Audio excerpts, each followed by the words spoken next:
Hello friends, welcome back to my channel. Episode 5 में चोई मन में सोच रहा था कि क्या मैं रियली में उस पर भरोसा कर सकता हूँ। अगर लोगों को पता चले कि मैं प्राइवेट ट्यूशन दे रहा हूँ तो क्या होगा। हैंगसन चोई को देखकर सोच रही थी कि वह किस बारे में सोच रहा है। वह अपने से कहती है कि मुझे चालाक और धुत किस्म से सावधान रहना होगा। चोई चियोल प्राइवेट ट्यूशन बकवास है। चोई सबसे पहले ट्यूशन फीस के लिए बोलने जा रहा था, तभी हैंगसन उसे 1 मिनट रोककर क्लियर करती है। माना कि मैं इस शॉप की ऑनर हूँ, लेकिन इस पूरी बिल्डिंग या किसी और चीज की मालिक नहीं हूँ। वह बताती है वह इस शॉप का किराया सस्ता है क्योंकि ये बहुत पुरानी है। यहाँ तक कि जब वह अपने खाने में इंग्रेडिएंट्स डालने में कोई कंजूसी नहीं करती तो वह मुश्किल में हो जाती है। चोई बताता है मैं उसे अपनी ट्यूशन के लिए कोई भी चार्ज नहीं लूंगा। हैंगसन पूछती है तो मैं इसके बदले में आपके लिए क्या कर सकती हूँ। चोई को सिर्फ हैंगसन का बनाया लंच बॉक्स ही चाहिए था, दिन में 2 बार। सुबह का बॉक्स खुद हैंगसन को चोई के दरवाजे तक लाना होगा और रात का चोई खुद ले जाएगा।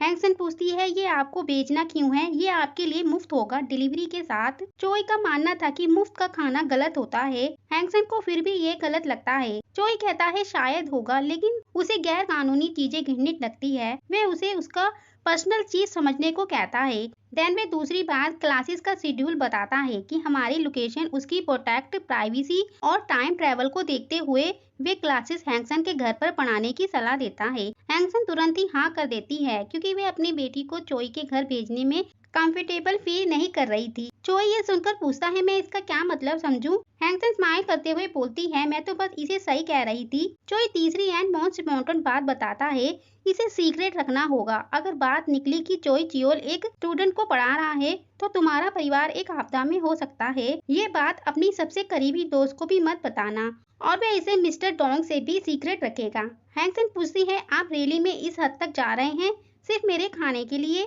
चोई कहता है हाँ, वैसे भी मेरी शर्त है। वह हैंगसन का नाम भूल गया था। हैंगसन अपना नाम समझाती है। देन चोई खाने को पूछता है कि आज कुछ बचा है। हैंगसन चोई को खूब सारा खाना देती है। चोई अपनी भूख मिटाने के लिए वह जल्दी जल्दी खा रहा था, जिससे वह उसके गले में अटक जाता है। हैंगसन चोई की पीठ थपथपाने लगती है। चोई उसे हैरानी से देखता है। हैंगसन वहाँ से चुपचाप चली जाती है। देन दिखाते हैं जहाँ वह लड़का मिन्हू मारा गया था वहाँ पुलिस पहुँच गई थी, और वहाँ सियोन का बड़ा भाई जिसे उसने मारा था ली ही, वह अपनी मेडल बॉल लेने आता है ताकि पुलिस को कोई सबूत न मिल सके। इधर हैंगसन जब हेई को ट्यूशन की बात बताती है तो उसे विश्वास नहीं हो रहा था, तो हैंगसन चोई का दिया अपने घर का एड्रेस दिखाती है। देखो संभव को संभव किसने किया। हेई कहती है स्टार टीचर शायद ही कभी प्राइवेट ट्यूशन देते हैं। हैंगसन बोलती है कि ये प्राइवेट ट्यूशन नहीं है, ये एक टॉप सीक्रेट है। ये हमारे और मिस्टर चोई के बीच है। वे स्पेशली अपने भाई जेबू से कहती है इस बारे में किम को भी नहीं बता सकते। हैंगसन किम बनकर जेबू से पूछती है जेबू क्या स्टार टीचर अभी तुम्हारे घर पर गए थे, वे क्या कर रहे हैं। जेबू तुरंत ही बता देता है कि वे हेई को पढ़ा रहे हैं। हैंगसन जेबू को मारते हुए बताती है ये एक सीक्रेट है, तुम्हें इनकार करना होगा और कहना होगा तुम्हारी आंखें बूढ़ी हो गई हैं, चेक करवा लो। वे समझाती है कि हमें कोऑपरेट करना होगा हेई के कॉलेज एडमिशन और ब्राइट फ्यूचर के लिए। देन रात होते ही हेई अपनी माँ के पास सोने आती है। वे अपनी माँ से पूछती है कि माँ मुझे सच बताएं कि मिस्टर चोई सच में फ्री में ट्यूशन देंगे। हेई को लगता है कि उसकी माँ ने उसे पढ़ाने के लिए कुछ गिरवी रखा है या लोन लिया है। हैंगसन बताती है ऐसा कुछ नहीं है, जब तक वह उन्हें अपना खाना बेचेगी वे तुमको फ्री में पढ़ाएंगे। जाहिर है कि वे खाने की शौकीन है, पर उन्हें खाना खाने में परेशानी होती है। हेई को ये सपने जैसा लग रहा था। हैंगसन कहती है तो इसे एंजॉय करो, तुम बहुत ज्यादा सोचने लगती हो। देन चोई घर आकर सोचता है कि क्या मैं न्याय दिलाने वाला फाइटर हूँ। वे अपने को समझाता है ये मेरी सबसे बेस्ट इंटरेस्ट है। खाना एक गंभीर मामला है, मुझे खाने को मिल रहा है और उसे पढ़ने को, इसमें हम दोनों का फायदा होगा। जैसे ही वे बिस्तर पर जाता है तो उसे नींद आने लगती है। वे कहता है क्या ये खाना एक कोमा है। वे कपड़े चेंज करने भी नहीं उठ पाता। थोड़ी देर बाद डोंग का फोन आता है। आगे दिखाते हैं चोई एकेडमी के बाहर सदमे में खड़ा होता है। वे कल वाली बात सोचता है कि उसने उस लड़के मिन्हू को क्लास से बाहर निकाल दिया था। देन चोई को डिटेक्टिव सॉन्ग बुलाकर पूछते हैं कि लास्ट क्लास उसने आपकी ली थी तो क्या कुछ असामान्य हुआ था। चोई बताता है उसने मुझे एटीट्यूड दिया था तो मैंने उसे क्लास से निकाल दिया। मुझे पता नहीं कि वे कैसा था क्योंकि मैं बड़ी क्लासेस में पढ़ाता हूँ, हर एक स्टूडेंट को जानना कठिन है। दूसरा डिटेक्टिव पूछता है कि क्लास के बाद आप सीधे घर गए थे। चोई बताता है मैं एक साइड डिश पर रुका था तो वह डिटेक्टिव पूछता है कि वह किस चीज की शॉप थी। सॉन्ग डिटेक्टिव बताने को मना करता है और अपनी पूछताछ खत्म करते हैं। आगे दिखाते हैं स्कूल से सभी बच्चे कूड़ा उठा रहे थे। हेई सियोन को परेशान देखकर पूछती है, तुमको क्या परेशान कर रहा है, बता दो। तो सियोन हेई से पूछता है, क्या तुम ग्योनहू को पढ़ाओगी? कल उसने पूछा था। वही बेंच पर ग्योन भी लेटा हुआ था। वह भी खुद पूछता है, बिल्कुल मुझे भी जानना है, तुमने मुझे जवाब नहीं दिया। हेई तुम मेरी हेल्प कर रही हो या नहीं मेरी पढ़ाई में? सियोन अंदर ही अंदर जल रहा था। हेई पूछती है, तुम एग्जैक्टली मुझसे क्या करवाना चाहते हो और मैं ही क्यों? अगर तुम पढ़ना चाहते हो तो किसी एकेडमी में जाओ या कोई ट्यूटर ढूंढो। गेनहू अपने आप को परखना चाहता था क्योंकि अब तक जो भी वह कर रहा था वह स्पोर्ट्स था। उसने पढ़ाई नहीं की। वह थोड़ा वार्म अप करना चाहता था क्योंकि वह फिर अपनी माँ को निराश नहीं करना चाहता था। हेई मान जाती है लेकिन वह उसे उसकी बात सुननी होगी। वह उसे कचरा उठाने को कहती है। सियोन यह सुनकर परेशान हो जाता है। देन वह हेई को समझाने की कोशिश करता है कि उस पर अपना टाइम वेस्ट मत करो, तुम अपनी पढ़ाई में बिजी हो। हेई का मानना था कि वह बस छोटी सी एक्टिविटी मांग रहा है और वह उसे पढ़ाकर भी सीख सकती है। सियोन के पास मैसेज आता है कि ऑल प्रोग्राम क्लासेस कैंसिल हो गई है। दूसरे सीन में किम उस लड़के की न्यूज देखकर दुखी होती है। वह टीनेजर था, उसे स्ट्रेस से अपनी जान ले ली। हैंगसन बताती है वह ऑल केयर प्रोग्राम में था। इधर सियोन के मॉम डैड उसी दावत में आए थे पहले, जिसमें जाने से सियोन की मॉम ने मना करा था। वह औरत बताती है कि उसने सुना है तुम्हारे पड़ोस में एक घटना हुई है। कॉलेज के एडमिशन के लिए बच्चों को स्ट्रेस देता है। वे उनके बच्चों को मेहनती बताती है कि वे कमाल कर रहे हैं। सियोन की मॉम वहाँ से बहाना करके निकलकर दूसरी मॉम के पास आती है। वे आपस में डिस्कस करती हैं कि हमारे बच्चे घर पर फोकस नहीं कर पाएंगे। वे 2 दिन भी छुट्टी लेंगे तो बस दिखावा होगा, जैसे कुछ नहीं हुआ है। वे सब आज ही क्लासेस करवाने की बात करती हैं। सीन चोई पर शिफ्ट होता है। डोंग एक आर्टिकल देखकर बताता है कि ऐसा लगता है जैसे ये रैली में सुसाइड था। आज क्लासेस कैंसिल हो गई थी तो चोई घर जाकर आराम करने को कहता है। तभी टोंग के पास कॉल आती है। वह चोई से पूछता है कि सभी मॉम ऑल केयर प्रोग्राम के लिए मांग कर रही हैं रोज की तरह क्लासेस करने को, क्या आप करना चाहोगे? चोई मना नहीं करता क्योंकि बच्चों के लिए उनका हर सेकंड मायने रखता है।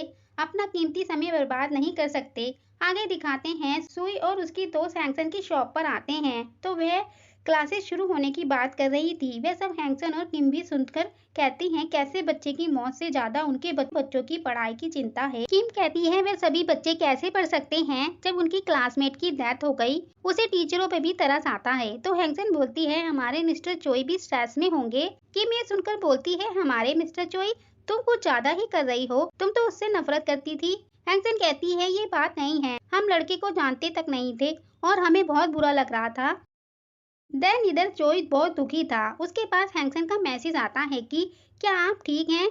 आप बहुत परेशान होंगे। आप चाहे तो हम हेई की पहली क्लास को अगले हफ्ते तक के लिए कर सकते हैं।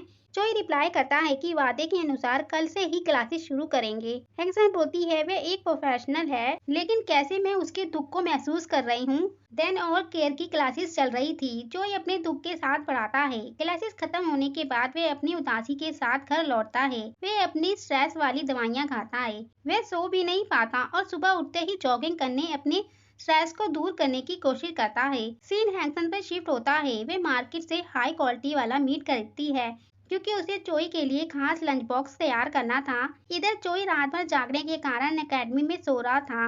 वहाँ हियोवोन आती है तो वह चोई को देखकर हैरान होकर पूछती है क्या आप पूरी रात यहीं सो रहे थे?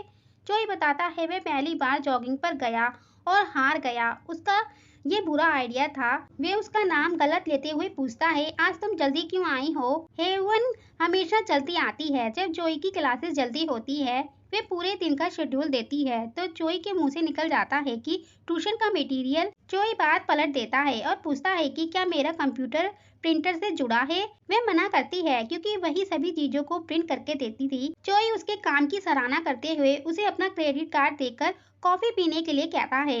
हियोन खुश होते हुए चली जाती है। उसके जाते ही चोई जल्दी से हेई को पढ़ाने के लिए टेस्ट पेपर प्रिंट करता है। देन दिखाते हैं हेई के पास सियोन बैठने जा रहा था तभी ग्योनहू आकर बैठ जाता है और हेई को पढ़ाने को कहता है। सियोन को यह देखकर अच्छा नहीं लगता। देन थोड़ी देर बाद वह हाथ धो रहा था तभी ग्योनहू आकर अपना मुंह धोने आता है क्योंकि उसे पढ़ते वक्त नींद आने लगती है।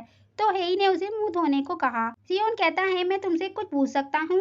हेई क्यों, मैं या बंगसू क्यों नहीं? ग्योनहू को लगता था कि वह होम रूम की लीडर रही है तो वह बहुत बॉसी होगी। सियोन उसे बातों को बदलने से मना करता है। ग्योनहू सियोन से पूछता है कि क्या तुम्हें हेई पर क्रश है?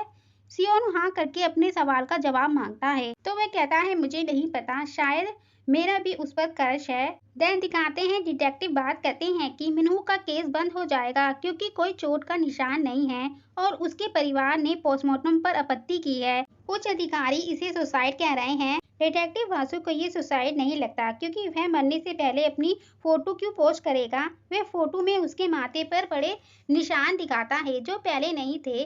डिटेक्टिव सॉन्ग बताता है कि उसके दादा असेंबली मैन हैं। वे चाहते हैं इस मामले को खत्म कर दिया जाए ताकि कोई और गपशप ना हो। वे उसे गमले के पास झाड़ू लगाने को कहते हैं। वे गुस्सा करता है कि ये डिटेक्टिव है या सफाई कर्मी। वहाँ पे पुराना काम करने वाला तीसरा डिटेक्टिव बताता है कि मिडिल स्कूल के लड़के ने अपनी माँ को मार डाला था। डिटेक्टिव सॉन्ग को यकीन हो गया था कि लड़के ने ही हत्या की थी और उसे दोषी ठहराने में कामयाब भी रहे। घटना की जगह देखते हुए लड़के की पहचान का पता चला और पूरे देश ने उसे कोसा, लेकिन सुप्रीम कोर्ट ने उसे बरी कर दिया। बाद में डिटेक्टिव सॉन्ग ने काफी सफर किया। उन्हें इविल डिटेक्टिव कहा गया जिसने एक गरीब लड़के पर झूठा आरोप लगाया जिसने अपना परिवार खो दिया था। तब से वे भी सुस्त होते जा रहे हैं। तेजी से वे गलीचे में झाड़ू देते हैं। इधर डिटेक्टिव सॉन्ग अपने पुरानी फाइल्स निकाल के देखते हैं। आगे की स्टोरी देखने के लिए प्लीज मेरे चैनल को सब्सक्राइब, लाइक एंड शेयर करें। Thanks for watching.